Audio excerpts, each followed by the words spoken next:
Why is everyone suddenly over luxury? Why are influencers ditching their designer bags? And why is it that even though these brands are still selling, the magic just feels like it's gone? Let's be clear, luxury isn't going anywhere. Hermes isn't going bankrupt. Chanel isn't shutting its doors. Dior still has lines outside its boutiques. But the customer, you, me, us, we've changed. And the brands, they need to catch up. Welcome back to the channel. If you're new here, I'm Ju, and this is where fashion isn't just shown, it's understood.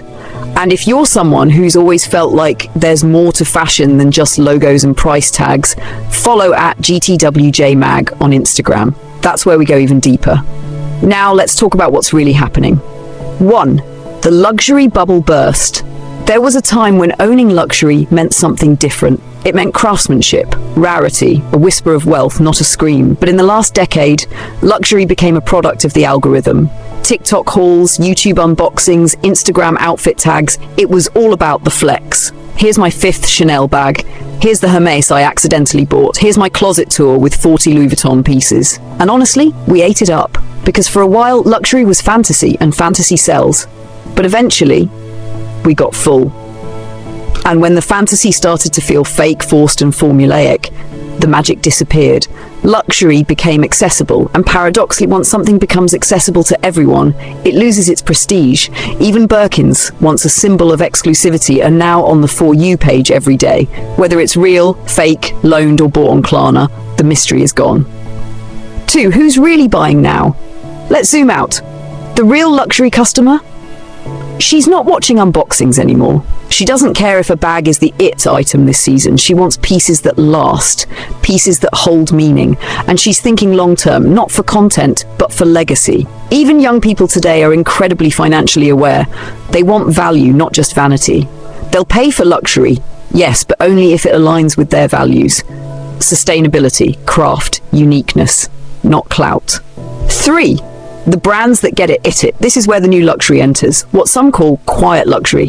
What I call intentional luxury. It's not just about price, it's about purpose. Let's talk about Low. Jonathan Anderson has quietly redefined modern luxury, blending art, craft, surrealism and restraint. Or The Row, an anti-trend brand that doesn't advertise, doesn't chase virality, and yet sells out season after season. These brands aren't just selling products, they're curating identity.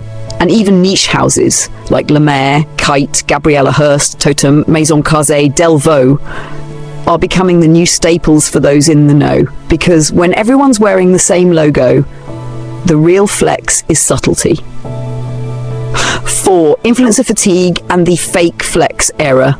The influencer world is tired. You feel it, I feel it.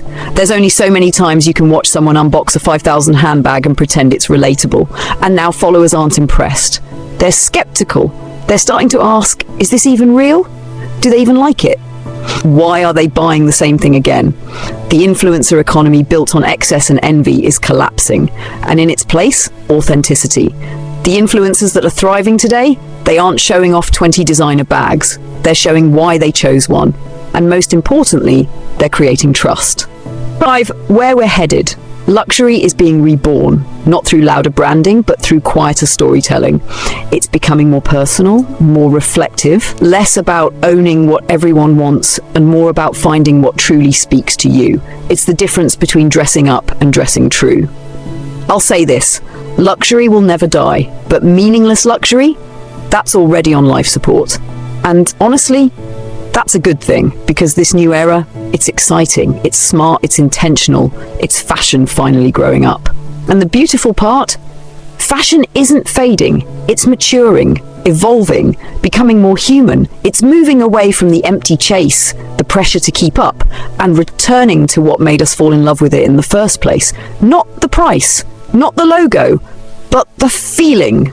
The feeling of putting on something that speaks to who you are, even before you say a word. The craftsmanship that takes months, sometimes years, to perfect a single silhouette. The heritage woven into a jacket, a shoe, a bag, that connects us to a story bigger than ourselves. This is what real fashion lovers know. It was never just about what's in, it was always about why it matters. We don't love her mess because it's expensive. We love it because it's timeless, because it respects its craft, because it refuses to cut corners even when the world wants fast and now. We don't follow designers because they're trendy. We follow them because they dare to say something through fabric, form, and vision. Fashion is growing, not just in size or sales, but in soul.